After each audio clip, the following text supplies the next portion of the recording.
Pernah kepikiran gak sih apa bisa seorang pendosa itu tetap jadi orang pilihan Tuhan? Nah, kali ini kita bakal coba bedah bareng-bareng sebuah perspektif yang menarik banget dari Gus Baha yang bisa jadi mengubah cara kita memandang soal iman, dosa, dan rahmat Tuhan. Oke, kita langsung aja masuk ke pertanyaan intinya ya. Mungkin gak sih seseorang yang melakukan dosa besar, tapi statusnya tetap dianggap sebagai umat pilihan Tuhan? Nah, pertanyaan ini kan biasanya memunculkan dua cara pandang yang beda banget. Di satu sisi, ada yang bilang kalau kesempurnaan itu syarat mutlak, satu kesalahan fatal, ya udah, selesai.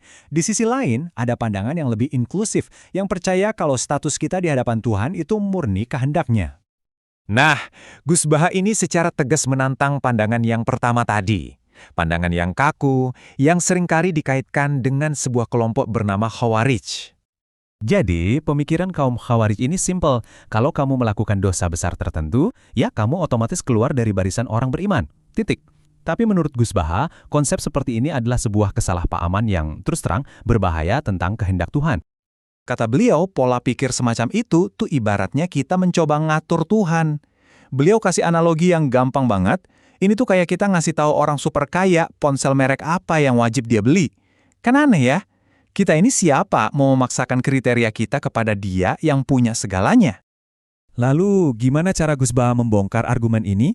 Wah, beliau pakai sebuah analogi yang cerdas banget untuk memisahkan antara perbuatan seseorang dengan status dasarnya. Coba deh kita pikirin bareng-bareng, kalau ada seorang warga negara melakukan tindak kejahatan, katakanlah korupsi, apa status keluarga negaranya langsung hilang? Ya jelas enggak kan, orang itu mungkin dihukum, masuk penjara, tapi dia tetap warga negara Indonesia, statusnya enggak hilang. Dia jadi seorang warga negara yang ya sekaligus orang kriminal, dua hal yang berbeda. Nah, logika yang persis sama inilah yang diterapkan Gus Baha pada urusan iman. Kata beliau, seorang muslim yang berbuat dosa itu tidak lantas keluar dari Islam. Statusnya jadi seorang muslim yang pendosa. Kenapa? Karena Tuhan sendiri masih mengakui mereka sebagai bagian dari umatnya. Poin kuncinya adalah ini. Al-Quran sendiri loh yang mengakui kalau di dalam kelompok umat pilihan Tuhan itu ada juga orang-orang yang zalim atau berbuat salah. Jadi ya di dalamnya memang ada orang yang tidak sempurna, bahkan pendosa. Dan pembahasannya jadi makin dalam lagi loh. Ini bukan cuma soal status, tapi juga menyentuh hakikat pengampunan yang cara kerjanya seringkali di luar dugaan kita.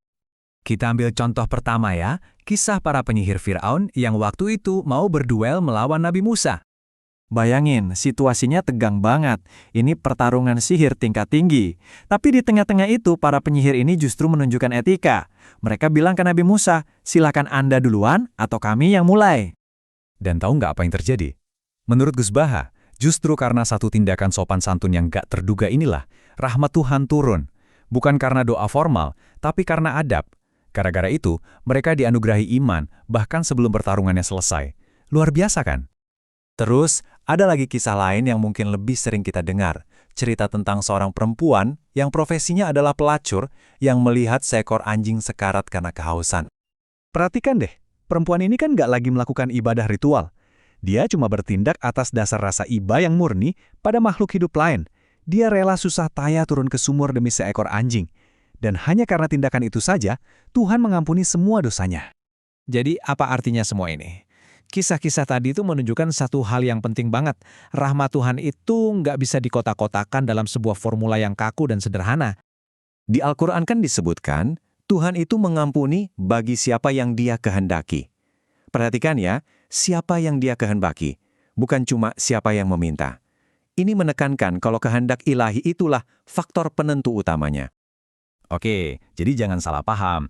Meminta ampun atau istighfar itu jelas penting banget. Tapi dari cerita-cerita tadi kita jadi belajar kalau pintu rahmat Tuhan itu ternyata banyak banget dan bisa terbuka dari arah yang tak terduga. Lewat kebaikan, welas asih, atau bahkan sekedar sebuah tindakan sopan santun yang tulus. Lantas, apa kesimpulan besar dari semua ini? Ini semua membawa kita pada sebuah cara pandang dalam beragama yang bisa dibilang jauh berbeda dan lebih rendah hati. Gus Baha menyebutnya dinul ajais, atau agamanya orang-orang yang sederhana. Maksudnya, agama yang apa adanya, yang nggak sibuk membuat definisi-definisi rumit tentang siapa yang layak masuk dan siapa yang harus disingkirkan. Ada kutipan dari sahabat Nabi, Salman Al-Farisi, yang pas banget sama semangat ini. Beliau bilang, kalau aku masuk surga, ya berarti aku mulia. Kalau aku masuk neraka, ya berarti aku hina. Sesederhana itu.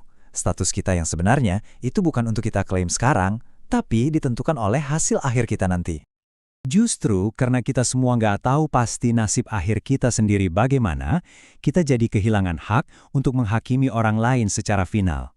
Ini semacam pengingat supaya kita lebih fokus pada perbaikan diri sendiri dan memperlakukan orang lain dengan welas asih. Dan ini membawa kita pada sebuah renungan akhir. Kalau kita saja tidak bisa 100% yakin dengan posisi kita di hadapan Tuhan, kok bisa-bisanya kita begitu yakin dan percaya diri menghakimi posisi orang lain?